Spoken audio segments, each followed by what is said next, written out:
ఇప్పుడు మన జగన్న మాట్లాడతాడు, టైగర్ జగన్న మాట్లాడతాడు.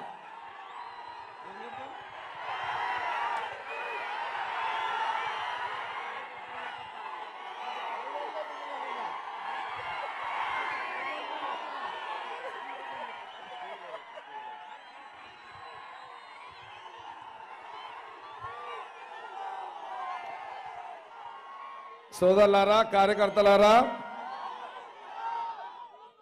పిసిసి మన రాష్ట్ర ముఖ్యమంత్రి రేవంత్ రెడ్డి గారి నాయకత్వంలో, సోనియా గాంధీ, రాహుల్ గాంధీ గారి నాయకత్వంలో, మరి మన పెద్దలు జిల్లా మన రాష్ట్ర మంత్రివర్యులు దామోదర్ రాజనరసింహ గారు, ఇన్ఛార్జ్ మినిస్టర్ కొండా సురేఖ గారు, వీళ్ళందరి నాయకత్వంలో నీలమ్మధు మన మెదక్ పార్లమెంట్ అభ్యర్థిగా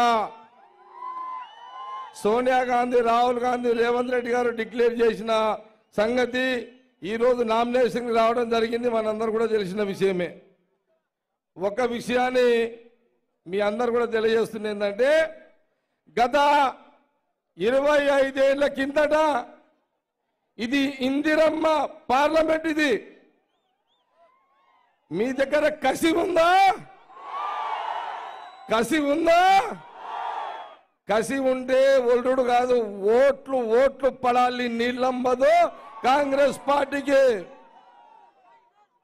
మనమందరం కూడా 25 ఏళ్ల తర్వాత ఈ పార్లమెంటులో మెదక్ నీళ్ళమ్మదు కాంగ్రెస్ పార్టీ అభ్యర్థిని మనమందరము, కాంగ్రెస్ పార్టీ నాయకులము, కార్యకర్తలము, మనమందరం కూడా ఈ మెదక్ పార్లమెంట్ ఛాలెంజ్ గా తీసుకొని ఎట్టి పరిస్థితుల్లో అటు సిద్దిపేట నుంచి సంగారెడ్డి వరకు ఓట్లు దంచుడే దంచుడు.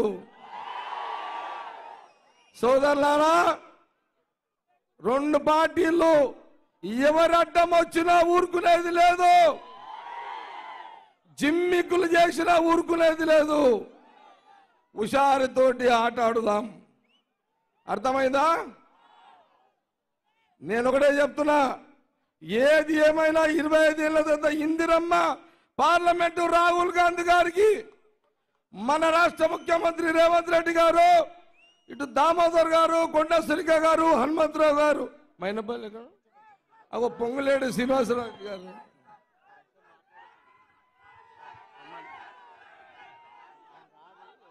మైనంపల్లి హనుమంతరావు గారు. ఒక విషయం గమనించుకోండి, సంగారెడ్డి నేను చూసుకుంటా, మైనంపల్లి హనుమంతరావు గారు మెదక్ చూసుకుంటారు, ఆయన సిద్దిపేట. సరే, ఆయన కొడుకు మెదక్ చూస్తాడు, మైనంపల్లి హనుమంతరావు గారు సిద్దిపేట చూస్తాడు.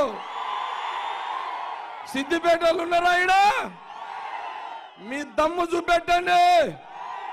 దేనికైనా నేను, దామన్న, కొండ సురేఖ, జగ్గారెడ్డి మీకు అందుబాటులో ఉంటాము.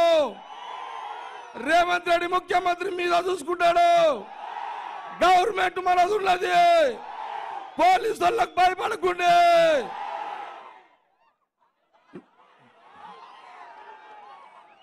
నీళ్ళమ్మధును గెలిపించుకోండి. రైట్. జై కాంగ్రెస్, జై కాంగ్రెస్.